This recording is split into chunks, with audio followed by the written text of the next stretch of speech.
इनकी पार्टी सत्ता में थी उस समय भी इन्होंने महिला विरोधी बयान दिए थे। इनके सरकार में इनके जो मंत्री थे उन्होंने कहा ये तो मर्दों का प्रदेश है, और आज इनके एमएलए कह रहे हैं बेचारी महिला वित्त मंत्री। इसका मतलब आपको बहुत बड़ी आपत्ति है आपको कि महिला वित्त मंत्री कैसे बन गई। इनको प्रॉब्लम है कि महिला को आगे नहीं बढ़ना चाहिए, महिला को सिर्फ घर पे बैठना चाहिए और कुछ काम नहीं देना चाहिए, ना महिला को कोई पद मिलना चाहिए। जुबान फिसलना एक बात है, असंसदीय भाषा का इस्तेमाल कर लेना अलग है। अब शब्दों का भी यूज सियासत ने देखा है, पर कम ही वक्त होते हैं जब मुंह पर वो आ जाए जो किसी की मानसिकता दिखा जाए। साइकोलॉजी ये साहब असलियत बता जाती है। नमस्कार, वक्त है प्रश्नकाल का, आपके साथ मैं हूं स्वप्न। गलतियां हर दल से हुई हैं, भूल चूक माफ हो जाती है, पर गलतियां तो बार बार हुई हैं। तो लग जाते हैं सभी सामने वाले की लिस्ट लेकर वार पलटवार में। अपनी लिस्ट को कौन झाके उसका तो बचाव करना है, फिर एक बार वही ढाक के 3 बार। अमीन कागजी ने बजट चर्चा के दौरान दिया कुमारी को बेचारी कहा था, अब रिएक्शन आया है। टाइमिंग पर प्रश्न खड़ा करिए, पर क्या बेचारी कह देना वो भी तब जब उस महिला ने चुनावों में आपके चेहरों को धोबी पछाड़ दिया, डिप्टी सीएम के पद तक पहुंची और आगे लंबा करियर बाकी है। सही ठहराया जा सकता है?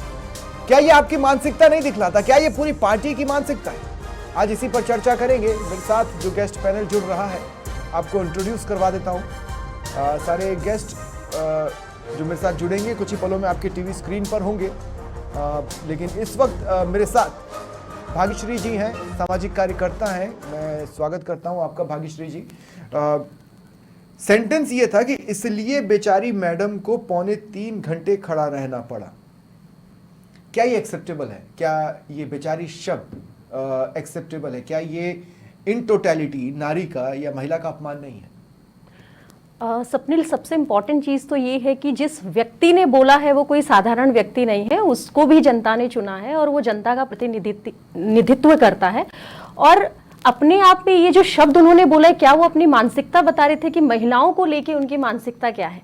और देखिए, एक सबसे बड़ी विडंबना ये है कि वो उस महिला को बोल रहे हैं जो हमारे राजस्थान प्रदेश की वित्त मंत्री है और लाखों महिलाओं का फेस है। एग्जैक्टली वो महिला जो विमेन एम्पावरमेंट का अपने आप में फेस है, जो लाखों महिलाओं को रिप्रेजेंट करती है, आप उस महिला को बेचारी बोल रहे हैं। अरे महिलाएं चूल्हे से निकल के, घूंघट से निकल के संसद तक पहुंच गई और महिलाएं बेचारी कैसे? मेरे प्रदेश की वो महिला जो सड़क पर खड़ी होके एक दुकान चलाती है सब्जी बेचने की, मैं तो उस महिला को भी सशक्त मानती हूँ, वो भी महिला बेचारी नहीं है। तो ये तो मेरे प्रदेश की वो महिला है जो लाखों हजारों महिलाओं को रिप्रेजेंट करती है।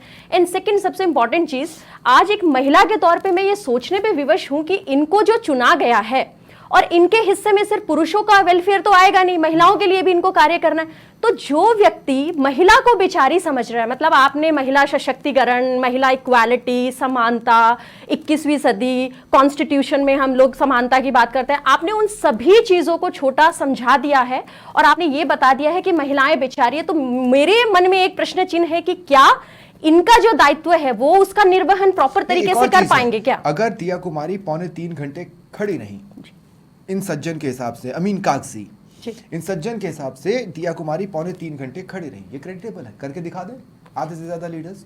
एग्जैक्टली। देखिए, ये तो सोचने की बात है कि सबसे बड़ी बात है, मुझे तो यही एक महिला होने के नाते ये सोच रही हूँ कि जब कांग्रेस पार्टी थी, इट्स नॉट अबाउट कांग्रेस या बीजेपी, अगर बीजेपी का भी कोई लीडर या कोई भी व्यक्ति बोल रहा है तो उन पे भी प्रश्न बनता है। लेकिन सबसे ज्यादा समझने की बात है कि जब कांग्रेस की सरकार थी तो वो महिला सशक्तिकरण की बात कर रहे थे, और जैसे ही अभी बीजेपी की सरकार हो या तो इनकी एग्जैक्टली 50% आरक्षण की बात कर किस नजर से देखते? हाँ, आपको विरोध करना है, मान लीजिए किसी नीति का या किसी भी चीज का विपक्ष को विरोध करना है, तो मुझे लगता है कि महिला सशक्तिकरण के इस युग में सबसे पहले आपको महिला सशक्त वाली लैंग्वेज भी सीखनी चाहिए, तब जाके विमेन एम्पावरमेंट आएगा और तब जाके आपकी जो सरकार है जो कुछ समय पहले विमेन एम्पावरमेंट की बात कर रही थी, तो हम लोग समझेंगे कि आपकी भी जो नीतियां थी वो जस्टिफाइड थी। तो ये तो प्रश्न है और ये अपने आप में बहुत डेरोगेटरी स्टेटमेंट है और सभी महिलाओं के लिए है। ठीक है। कांग्रेस प्रवक्ता अनुश्री शर्मा मेरे साथ जुड़ रही हैं और अटल खंडेलवाल बीजेपी प्रवक्ता हैं। आप दोनों का भी स्वागत है समाचार प्लस पर। अनुश्री, सिंसियरली बताइए, आप पहले एक फीमेल हैं, उसके बाद आप एडवोकेट हैं और फिर आप कांग्रेस प्रवक्ता हैं। मुझे बताइए, ये बेचारी शब्द शोभा देता है उस अमीन कागजी को जिन्होंने टिकट के लिए कितने पापड़ नहीं बेले, जिनके अगेंस्ट इतनी सारी भीड़ पीसीसी पहुंचा करती थी? वो शब्द जिन्हें किसी तरह एक टिकट मिला और वो जीत कर आए, वो किसी महिला को बेचारी कह दें, क्या ये शोभा देता है? स्वप्निल जी, पहली चीज तो मैं आपको बता दूं कि इस वर्ड को अपन इतना रॉन्ग वे में क्यों लेके जा रहे हैं। और अभी जैसा बेचारी में अच्छा क्या है मैम? बेचारी में क्या अच्छा है बताइए आप।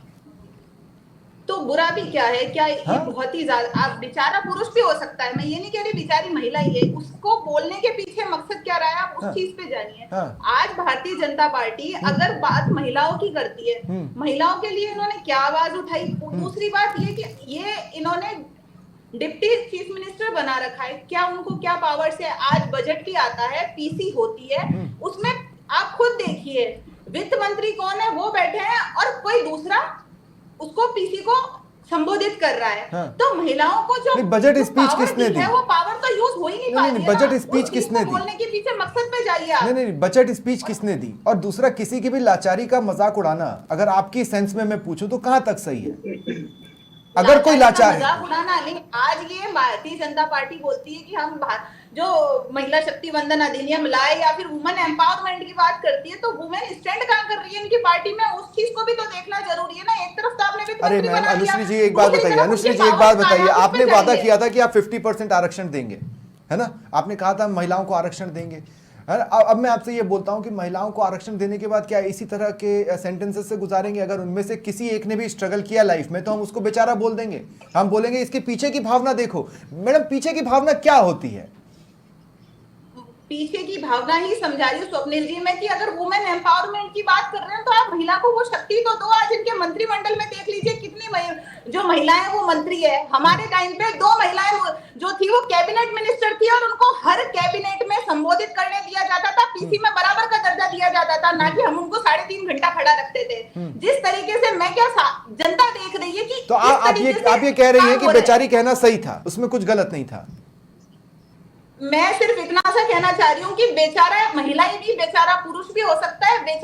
आप मुझे कहिए ना, उसका मतलब आप उसकी लाचारी पे जाइए। नहीं, मैं आपको बता रहा हूँ, आप सिंसियरली बताऊं, मैं आपको एक बात बोलता हूँ कि आप मुझे कहिए ना कि मैं बेचारा हूँ जो मैं इस तरह के तर्क सुन रहा हूँ, और मैं इसको सहर्ष स्वीकार कर लूंगा क्योंकि मुझे सम्मान मेंटेन रखना है। मैं नहीं रहे, आप मुझे जवाब दे रहे हैं तो आप तो बेचारे हो नहीं सकते। यदि आप मैं बोलूं और आप चुप रहे, मैं यही बात कहना चाह रहा हूँ कि बेचारी कहने का कोई मतलब इसमें क्या तर्क दिया जाता है? आप सदन के अंदर बोल रहे हैं, आप किसी को बेचारा बोल रहे हैं जिसने बजट पेश किया, 2.25 घंटे खड़े रहे। आप सियासी तौर पर बजट को जितना क्रिटिसाइज करना है करिए, आप उनके 2.25 घंटे को खड़े होने को क्रिटिसाइज कर रहे हैं। आप ये बता दीजिए, वित्त मंत्री पीसी में खुद साइलेंट बैठी है, कोई और बजट स्पीच दे रहा है। अच्छा, नहीं, बजट स्पीच कैसे दे रहा है?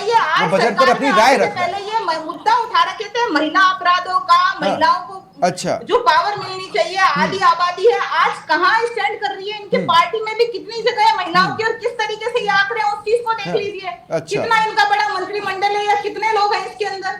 ठीक है, मैं समझ गया। मैं अटल खंडेलवाल जी आपसे कमल कुमार टांग भी मेरे साथ जुड़ चुके हैं, राजनीतिक विश्लेषक हैं। स्वागत है कमल भाई आपका। अटल जी, मैं आपसे पूछना चाहता हूं, टाइमिंग फैक्टर ऐसे शब्दों पे सवाल नहीं बनना चाहिए, लेकिन रिएक्शन आज आया है या अब आया है ना? अब मैं ये कह रहा हूं कि इसका कांग्रेस कोई भी जस्टिफिकेशन दे और बीजेपी कितने ही बार पलटवार करे, लेकिन इससे ये फैक्ट्स नहीं बदल जाता कि अपने अपने समय पर बीजेपी के भी कई लीडर्स ने कई ऐसी चीजें बोली हैं जिसका कोई बचाव नहीं था, और मैं एक एक कर गिना सकता हूं। देखिए स्वप्निल जी, एक सामान्य सी बात है कि हम जिस समाज से आते हैं उसमें भारतीय समाज जिसकी हम संस्कृति की बात करते हैं उसमें साफ लिखा है कि यत्र नारीष्यते तत्र देवता रमन्ते। जहाँ नारी की पूजा होती है वहां देवता का निवास होता है। तो ये एक तरीके का सामाजिक आचरण भी है। अनुश्री जी जो कह रही है वो कांग्रेस की भावना जता रही है। वो अब बेचारी, मेरे को तो ये आश्चर्य होता है कि जो हमारे स्टेट की उप मुख्यमंत्री है जिनके पास 6 बहुत बड़े बड़े डिपार्टमेंट्स हैं, जो बकायदा ऐसे मानिए 14 आवर्स 15 आवर्स कंटिन्यू काम कर रही है प्रदेश के लिए, उनके लिए इस तरह की छोटी तरीके की बातें करना, बोलना। आज देखिए उन्होंने अपनी पीड़ा भी जाहिर की। वो यही कारण है कि ये लोगों का जैसे 30 साल तक करते रहे, महिलाओं को आरक्षण देंगे, लेकिन नहीं दे पाए, वो दिया भारतीय जनता पार्टी ने। तो ये आरोप है, कांग्रेस का आरोप है, सामाजिक कुरीतियां, देखिए तुष्टीकरण में ये भी कारण है कि है ना, आपने वॉक द टॉक किया नहीं है। आपने कौन सा 33% महिलाओं को इस बार लोकसभा में टिकट दिया? वॉक द टॉक तो आपने अभी किया नहीं है। अब जब नियम लागू होगा तब देंगे, ये अलग बात है। लेकिन वो मैं वापस टॉपिक पे आ रहा हूं, वापस टॉपिक पे। स्वप्निल जी, कानून बन जाता है तो दिया भी जाता है, उसमें थोड़ा समय लगता है, थोड़ा ठहरिए। अगर आपकी मानसिकता ये एक्सेप्ट कर रही होती अटल भाई, तो आप इसी बार दे देते 33% महिलाओं को। किसने रोका था? ये देखिए स्वप्निल जी, आप जिस तरीके से बोलते हो वो एक देश चलाना या स्टेट चलाना, इन सब में बहुत फर्क होता है। तब भी जो तो बोला और कह दिया, क्या बात कर रहे हो आप? बहुत सारे, अरे स्वप्निल जी, आपको जब बोलेंगे ना कि आप एक यहाँ पर उतना अनुभव भी होना चाहिए स्टेट चलाने के, बहुत सारे कारण होते हैं और बहुत सारी जगह पर जब कैंडिडेट चुना जाता है तो उसके भी अनुभव होते हैं। आ रहा हूं अटल भाई, मैं वापस अपने टॉपिक पर आ रहा हूं। किसी को इतने अमाउंट की गर्लफ्रेंड कह देना, किसी को विधवा कह देना, या किसी को बाल बुद्धि कह देना, हालांकि पुरुष को कहा गया, ये सब जस्टिफाइड है?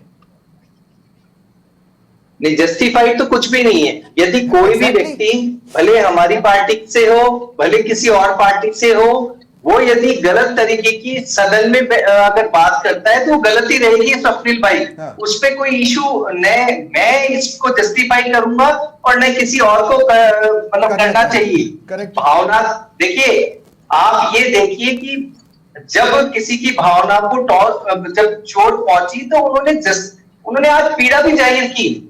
आप देखिए कि कोई व्यक्ति काम कर रहा है, उसको आप किस नजर से देखते हैं, किस तरीके की बात करते हैं, बेचारे। बड़ी चीज है, बड़ी चीज है। जिस मैं एक सवाल और लूंगा, जिस समाज, ये सामाजिक कुरीति है, उसको ठीक करने की बात है। पास जाऊंगा। अनुश्री, आपने देखा कुछ सेंटेंसेस का बचाव नहीं हो सकता, उसे जस्टिफाई करने की कोशिश नहीं हुई। कुछ वर्ड्स का बचाव नहीं हो सकता, उसे जस्टिफाई करने की कोशिश नहीं हुई, लेकिन आप कर रही हैं। मुझे कोई प्रॉब्लम नहीं है। मुझे प्रॉब्लम इस बात से है कि जो एग्जांपल आप दे रही हैं कि एफएम मैडम तो साइड में बैठी थी, सीएम साहब बोल रहे थे। आपके रेजिम में सीएम और डिप्टी सीएम तो साथ दिखते ही नहीं थे, जबकि एक ही सरकार का धड़ा थे। यहां कम से कम साथ तो दिखाई दिए। तो ये तो एक कदम बेहतर ही हुआ कांग्रेस के समय से। और फिर बेचारा कह देना, बात घूम फिर के वहीं आ जाती है। इसका कोई जस्टिफिकेशन नहीं है। स्वप्निल जी, जस्टिफिकेशन की बात यही है कि साथ दिखने और काम करने में फर्क होता है। जो आप बेचारे वर्ड का यूज कर रहे हैं, आज अगर मान लीजिए आपने मेरे को कोई भी पोस्ट दे दी, पीछे से कोई और चला रहा है, काम नहीं कर पा रहा, तो वो बेचारापन नहीं है तो क्या है?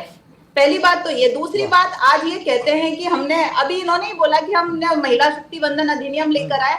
आपने खुद ने भी बोला और हमारा तो पहले से ही सवाल रहा है कि अगर इनको इम्प्लीमेंट करना होता, महिलाओं को जगह देनी होती, या महिलाओं को वही दर्जा देना होता, तो ये उसी वक्त दे चुके होते। ये क्यों 2029? आपने कौन सा 33% महिलाओं को इंतजार कर रहे हैं? वंदन अधिनियम पे जा रहे हैं आप लोग। कमल कुमार टाक जी, मैं आपको ला रहा हूं। कमल कुमार टाक जी, मेरा व्यक्तिगत तौर पर मानना है कि आप जिस तरह का सोचते हैं उन्हीं तरह के शब्दों का चयन करते हैं जब आप इम्प्रॉम्प्टू होते हैं। मतलब एक स्क्रिप्ट तैयार रहे तब तो आप कुछ भी ढक छिपा सकते हैं, लेकिन इम्प्रॉम्प्टू में आपके अंदर की बात निकल आती है। निकल आई, अगर आपने बेचारी कहा तो निकल आई आपकी मानसिकता। आप नहीं मान रहे उन्हें बराबर का, सिंपल सी बात है। देखिए, जो बात गलत है और जो बात डेरोगेटरी है, तो उसे तो स्वीकार करना पड़ेगा। अब वो बात चाहे मोदी जी कहें या यहाँ पर सामने वाले व्यक्ति अजीम खान जी कहें, अमीन कागजी जी कहें, तो वो तो गलत है ही। और रही बात ये कि विशेष करके इन मामलों में चीजों को स्वीकार करके और उसके बाद आगे बढ़ना चाहिए कि ये गलत शब्द थे, मैं इनको वापस लेता हूँ, और बात उसके बाद आगे बढ़ सकती। परंतु इस बात को डिफेंड करने का कोई मतलब रहता नहीं, और वो चाहे कोई भी पक्ष, क्योंकि हमारे पास डेमोक्रेसी में और हमारे प्रोग्रेसिव होने में यही एक सबसे बड़ा तरीका है। गलतियां और नासमझियां हो सकती है और उससे आगे बढ़ना चाहिए, और कहीं ना कहीं यही चीजें आगे हम सबको सीख भी देगी, आने वाली पीढ़ी को भी और चलने वाले सारे सदस्यों को। तो मेरे हिसाब से इस तरह के व्यवहार में सभी लोगों को और इवन पार्टी मेंबर्स को भी, प्रवक्ताओं को भी इस बात को स्वीकार करना चाहिए कि हाँ, उन लोगों को जिन जिन लोगों से गलती हुई है वो उसको एक्सेप्ट करते हुए आगे बढ़े।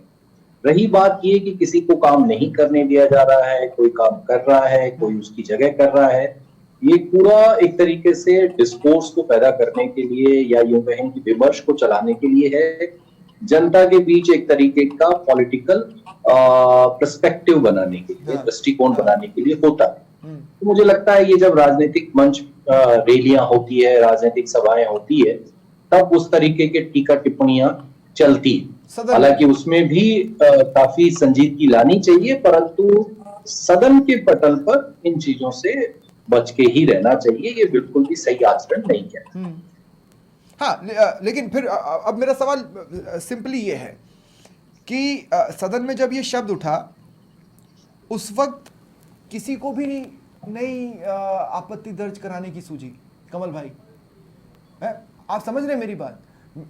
ठीक है, उस वक्त किसी ने नहीं उठा। ये बात सही है, ये बात सही है आप जो कह रहे हैं। टोकना चाहिए सभी साथियों को, किसी ने और इवन बाकी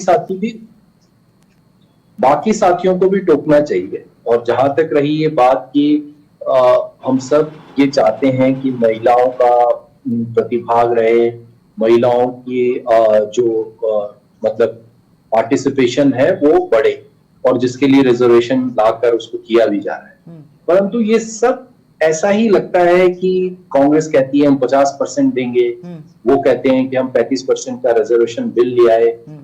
लेकिन ये बात बिल्कुल सही है कि आपको पार्टी में अभी मेंबर्स को टिकट देने के लिए कौन रोक रहा? क्या आप वो नहीं कर सकते थे? Exactly. और अभी होना क्या है? मजे की बात और देखिए, अभी होना क्या है, ये रिजर्वेशन वगैरह सब आ जाएगा, लेकिन इनमें कौन मेंबर्स बन के आएंगी या कौन किनको टिकट मिलेगा?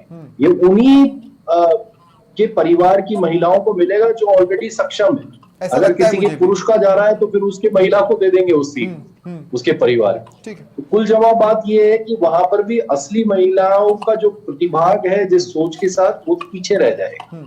उस सोच का तो काफी अनुसरण नहीं होगा, लेकिन वो शुरुआत हो जाएगी, क्योंकि एक बार महिला जब बाहर आएगी, चाहे उन्होंने अभी शुरू में मैं एक पॉइंट ऑफ व्यू रख रहा हूँ यहाँ दिखावे के लिए रखेंगे। मैं भाग्यश्री को डिबेट में दोबारा ला रहा हूँ। मैं एक बात कह रहा हूँ कि जब गहलोत साहब मुख्यमंत्री थे तो उन्हें भी सुझाव चाहिए थे, मतलब उन्हें भी सपोर्ट चाहिए था, उन्हें भी सजेशंस चाहिए थे। इसके लिए उन्होंने ढेर सारे सलाहकार बनाए। अब आप ये कह रही हैं कि महिला को किसी की जरूरत पड़ रही है, अगर पड़ रही है तो वो एक सपोर्ट, वो एक हेल्प सिस्टम भी हो सकता है। मैं भाग्यश्री पूछना चाहता हूँ, हम जैसे कहते हैं सरपंच पति या पंचपति, या जब हम इस तरह से बोलते हैं, इसका मतलब ये तो नहीं है कि वो महिला बेचारी है? कि आपके हिसाब से क्या है? स्वप्निल, मैं 3 बातें यहाँ पे बोलना चाहूंगी, बहुत सिंपल सी। पहली चीज आपने बोली कि उनको बेचारी बोला गया और क्या किसी ने आपत्ति नहीं जताई।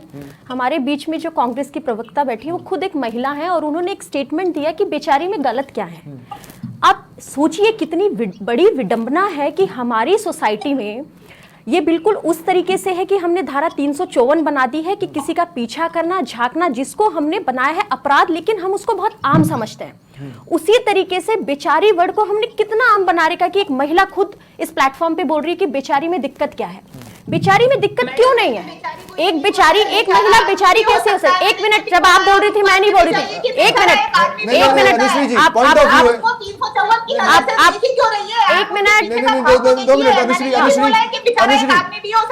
ठीक है, पॉइंट ऑफ व्यू ले रहा हूं मैं, एक एक करके सबके पास आऊंगा। देखिए, बेचारा कोई नहीं है, ना बेचारा पुरुष हो सकता है ना बेचारी महिला हो सकती है। सेकंड चीज मैं यहाँ पे ये बोलना चाहती हूँ कि जो सदन होती है उसकी अपनी एक गरिमा है। लीडर्स जो हैं वो सोसाइटी पे अपनी एक छाप छोड़ते हैं। लीडर्स संसद में, विधानसभा में कोई भी चीज होती है, या हमारे जो प्रतिनिधि कोई भी भाषा का उपयोग करते हैं, तो हमारे राजस्थान प्रदेश हो या कोई भी प्रदेश हो, वहां की जो जनता है जिनमें उतना एजुकेशन नहीं है, जिनमें इतनी समझ नहीं है, उन पे एक डायरेक्ट प्रभाव जाता है कि एक वित्त मंत्री, उप मुख्यमंत्री को जब ये बोला जा सकता है, तो एक आम सी महिला की तो रिस्पेक्ट क्या है, उसकी क्या हिम्मत क्या है। तो देखिए, ये समझने की जरूरत है कि बेचारा चाहे पुरुष हो चाहे महिला हो, किसी के लिए यूज करना ठीक नहीं है।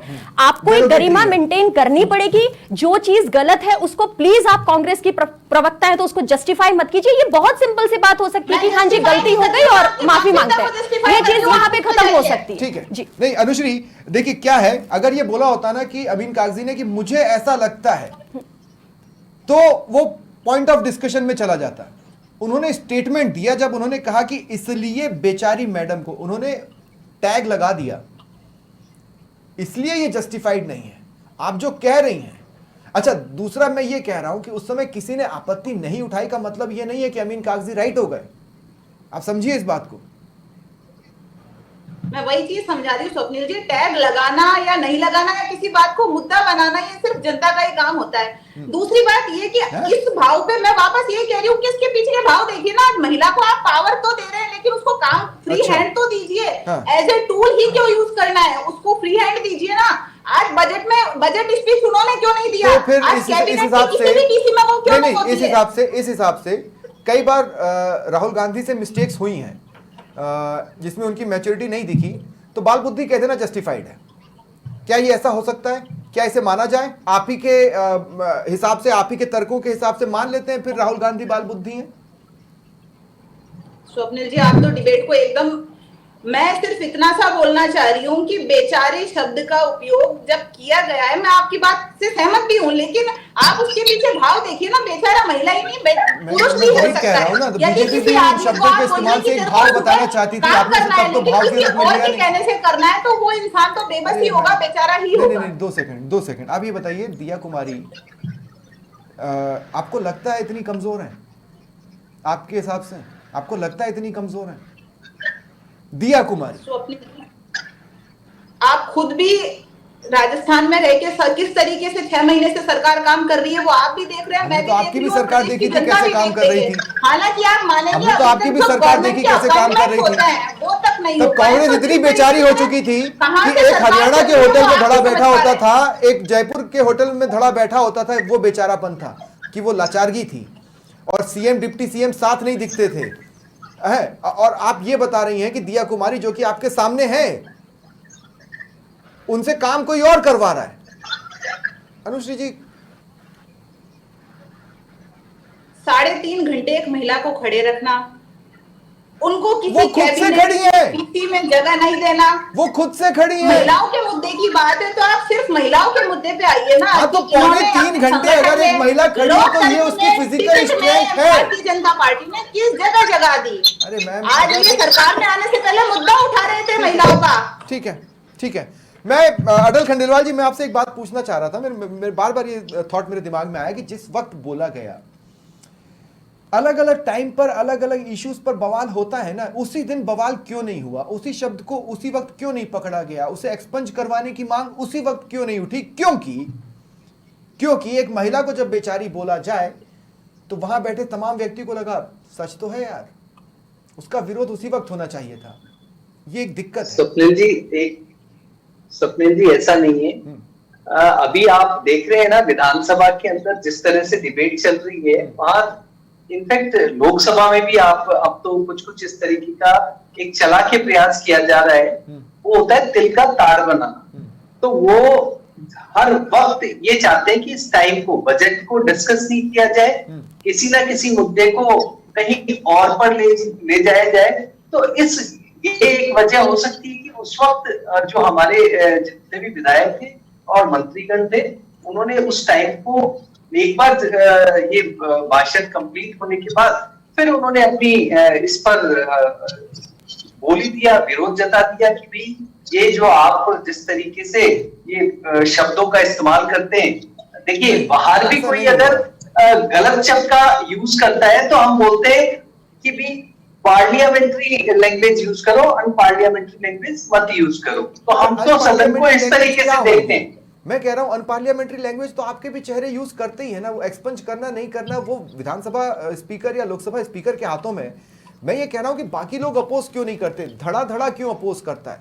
और आपके तो इस धड़े ने अपोज ही नहीं किया, ये ज्यादा गंभीर बात है। मुझे लगता है कि बीजेपी को भी उस वक्त खड़े होना चाहिए था और कहना चाहिए था कि भाई अगर गंभीर, यदि हम गंभीर नहीं होते तो अभी आपको इस बात के लिए नहीं कह रहे होते। डिबेट जो है उसमें मैं जिस तरीके से विरोध दर्ज करवा रहा हूँ और बोल रहा हूँ, वो सब पार्टी लाइन का ही एक हिस्सा है।